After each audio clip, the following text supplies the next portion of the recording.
यस्तो एउटा पहाड हामीले फेला पर्यो यो हो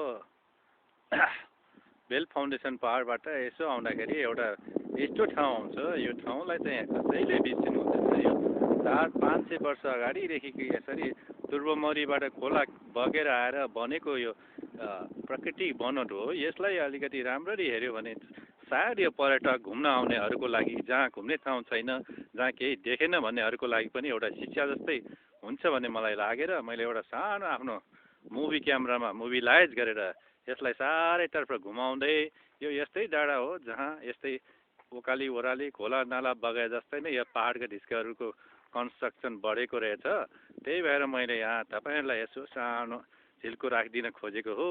केही गरी मिस्टेक भएमा र तपाईँहरूलाई मन लाग्यो आउँदै गरेको भएमा पनि यहाँ घुम्न आउँदाखेरि राम्रै होला जस्तो मलाई ठानेर मैले आफ्नो क्यामेरामा यो कैद गरेको छु र तपाईँहरूलाई मेरो फेसबुक मार्फत जानकारी गर्ने उद्देश्यले मैले यसरी एउटा चाहिँ घुमाउँदै ल्याएको छु।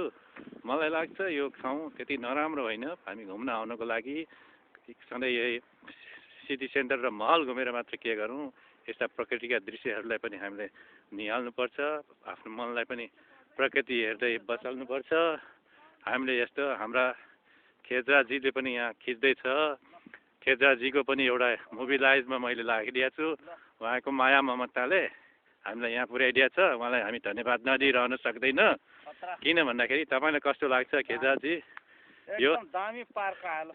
यस्तो पार्क तपाईँले पहिलोचोटि नै होला अनि यस्तो छिर्नुपर्छ। यो होइन, यो प्रकृतिको बनोटै भिन्नै किसिमको छ। जहाँ हामी सहरमा बस्ने मान्छेहरूको लागि यो डाँडा चाहिँ अति उपयुक्त ठानेर मैले एउटा सानो मुभिलाइज गरेँ। फेसबुक मार्फत तपाईँहरूलाई जानकारी गराउने आउँछु। आउनुपर्छ, यहाँ हुनुपर्छ। हरियाली बढेपछि यसको शोभा अझै बढ्छ। किनकि यसको अर्को दुनियाँहरू पनि छ। यहाँ महेश्वरी पनि छ। ल महेश्वरीलाई पनि हेरिदिनु। अब यस्तै हो, यस्तै घुम्दै घुम्दै जाँदाखेरि यहाँ धेरै मान्छेहरू आएको मैले देखेँ। सबैजना प्रकृति प्रेमी नै देखिरहेको छु। जति माया गर्यो त्यति माया आफूले पनि पाउँछ। त्यही हो प्रकृति भनेको। कसैले मासेर मास्नु भएन। जति प्रकृति नाश भयो आफू पनि त्यति विनाशमै पर्दै जान्छ। यो एउटा नियमित कथन भएकोले मैले चाहिँ अब जतिसक्दो मेरो मुभिलाइजको क्यामेराले खिच्न सक्ने गरी मैले खिचिदिएको छु। आशा गरौँ तपाईँहरूबाट फिडब्याक पाउँछ र केही भरोसा भयो हेर्नु होला। अहिलेलाई यति।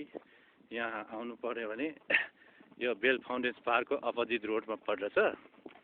यो पार्कको नाम चाहिँ